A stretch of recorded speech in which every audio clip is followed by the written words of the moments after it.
كمان قوي، والزمالك بيشيل من الاهلي. يعني اما عبد المنصف دخل فيه 6 جوان، وابو جبل دخل فيه 5، وطبعا محمد صبحي 4، وعواد 3، وهكذا. فده شيء طبيعي على نادي الزمالك. وكمان الحمد لله رب العالمين ان انا في اسوأ نسخة ليا، وان انا مش راضي عن الاهلي تماما، وغلبتك رايح جاي. وفي السوبر يعني غلبتك 3 مرات، غلبك 3 و2 واتنين، يعني غلبك حوالي 7-1 يا جماعة في أسوأ نسخة للنادي الأهلي. فده حاجة يعني عار على نادي الزمالك، حتى لو أخدته بالدوري.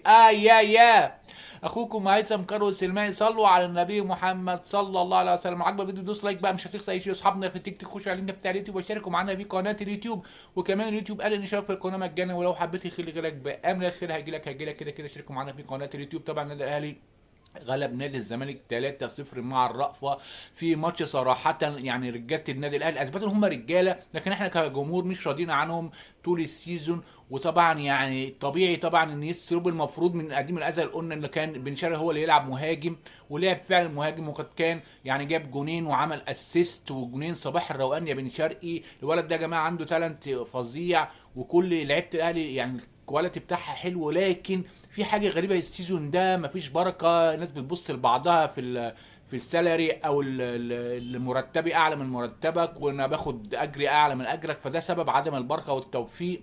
لكن يا جماعه يعني بصراحه شابوه ليه حسام عبد المجيد. هو يعتبر عمل يعني ضيع ضربه جزاء وعمل اسيست في جونين. الجون الاول طبعا كانت غلطته، اما عمل ميس باص وعطاها لطاهر محمد طاهر اللي كان بيلعب جناح يمين يا جماعه ممتاز. وكان يعني بيرجع يدافع مع احمد بيكهام ممتاز قوي. صراحه طاهر محمد طاهر ملوش نصيب مع الجمهور او قبول، ولكن يا جماعه الولد ده نموذج للاعب المحترف. اللياقه البدنيه بتاعته عاليه جدا لحد اخر الماتش، بيفضل زي ما هو. مستوى اللياقه بتاعته البدنيه عاليه جدا صراحه. شابوه طاهر محمد طاهر. وكمان يعني احمد بيكهام وكوكا الاثنين طبعا كانوا بيلعبوا اجنحه شمال ويمين. وطبعا بزيرا يعني كان محطوط في جيب يعني المفروض كوكا. ومعتمد جمال اخفق قوي، غلط كذا غلطه. يعني نص الملعب كان رايح من معتمد جمال تماما، بيلعب بمحمد شحاته لوحده بس.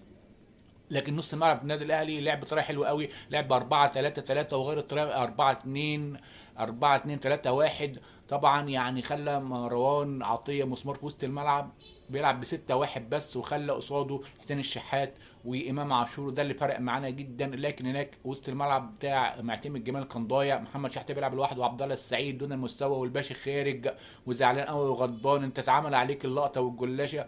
يعني 3-0 من الاهلي مع الرأفة في اسوأ نسخه وسيزون للاهلي هذا الموسم. فبجد انا بعرفك